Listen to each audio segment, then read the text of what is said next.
Welcome back for another video.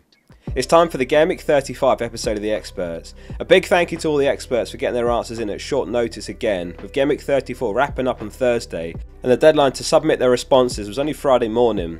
This series consists of hundreds of participants, including a bunch of top all-time managers and content creators. So if you'd like to improve your rank and get help winning your mini-league through valuable experts data, make sure you're subscribing.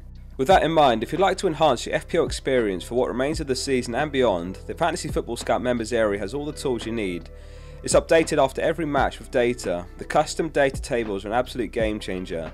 The season ticker, player comparison and rate my team tools are also invaluable, and they've got more planned. Click the link in the description to try it out for a month. The top expert heading into Gameweek 34 is David Vo, currently ranked 138th after scoring 113 in Gameweek 34, which shows just how tough it is at the top. 113 not enough for a green arrow, and he's dropped slightly just outside the top 100. There's a further 3 experts ranked inside the top 250, so the top spot's still all to play for.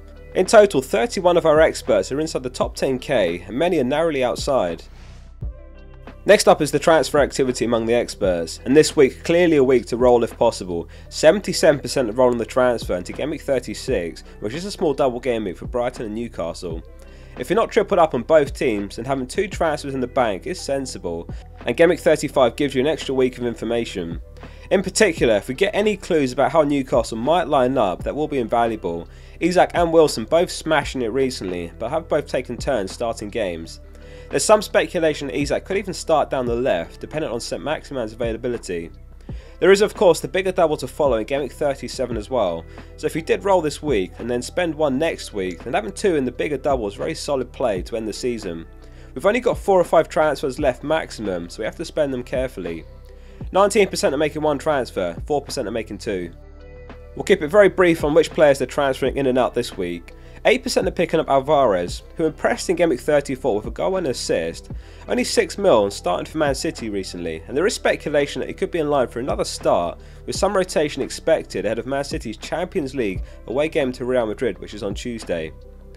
Man City are among the 4 fixtures which are the first kickoffs of Gameweek 35, so there's a fair chance of some early news dropping in regards to the lineups. If there is news that he starts, then home to Leeds is an excellent pickup.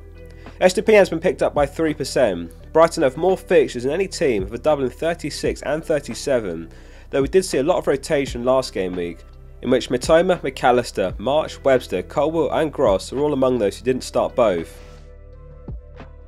A quick skim through the chip usage, which shows us that they're almost fully depleted now.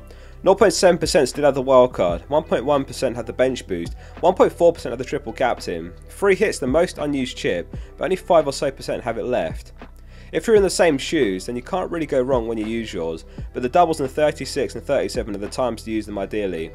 If you've got multiple chips, then a triple captain on Haaland or Rashford in 37 might make the most sense, and a bench boost free hit or wildcard in 36.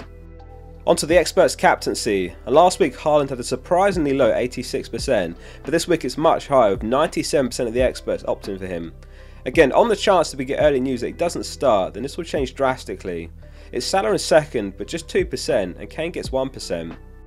Salah has scored in 7 successive home games now, 8 goals and 2 assists over that run.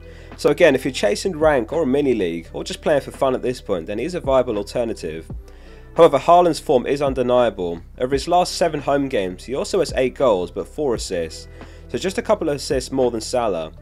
However, he has scored in his last 6 games in a row, home and away, 8 goals and 2 assists. Whatever way you frame it, he'll be the most popular pick, and the risks are there if you go without him. And just as a final thought, if there is news of a Haaland benching, have a think in advance what your alternative plan is. Who do you captain instead? Do you risk benching Haaland? Always plan to help avoid last minute panic and cover all eventualities. If you found this video useful so far, please drop it a like and consider subscribing to support the channel.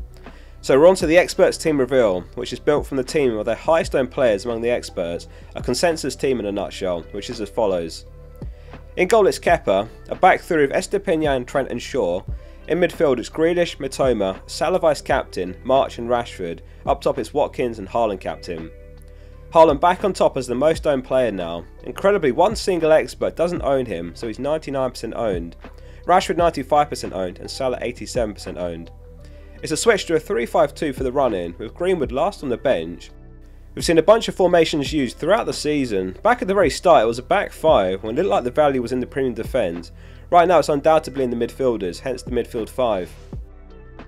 Each game week we ask the experts to send in their insight and tips for the game week ahead.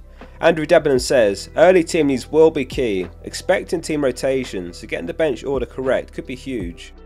Rick Core says, if you can roll the transfer this week, it's a good idea with 2 doubles ahead. FPL Charminator disagrees and is bringing in Alvarez, says, it's the final run-ins, each transfer should be used to identify the whole potential for a week. Man City vs Leeds looks to be the pick of the games this week. I won't recommend rolling transfers now, and the target should be to get 6 double game week players in game week 36 and 37. Vitesse says, expect reduced minutes for Haaland on Sunday, however he could do lethal damage to Leeds, also if he only gets 30 minutes. If you have Kane, I would captain him over Haaland. Very Messi agrees, says the 2 double game weeks of Brighton aren't great, and you never know which of their big 4 are going to hit. Haaland seems due for some half-time subs, or maybe even a rest, so I'm captaining Kane and praying that Fernandes is a bit of a differential that comes through. Hot Nights United says, never trust Pep, he has his own agenda where he just wants to mess FPL managers' heads. And lastly, FPL Fish says, I'll be watching Focal's livestream on Saturday looking out for City leagues. Have your plans ready in case we get some news that will affect your team, such as a Haaland benching. Fingers crossed the servers don't die. On that note, make sure you are subscribed to the channel for a big stream on Saturday. See you soon, and as always, thanks for watching.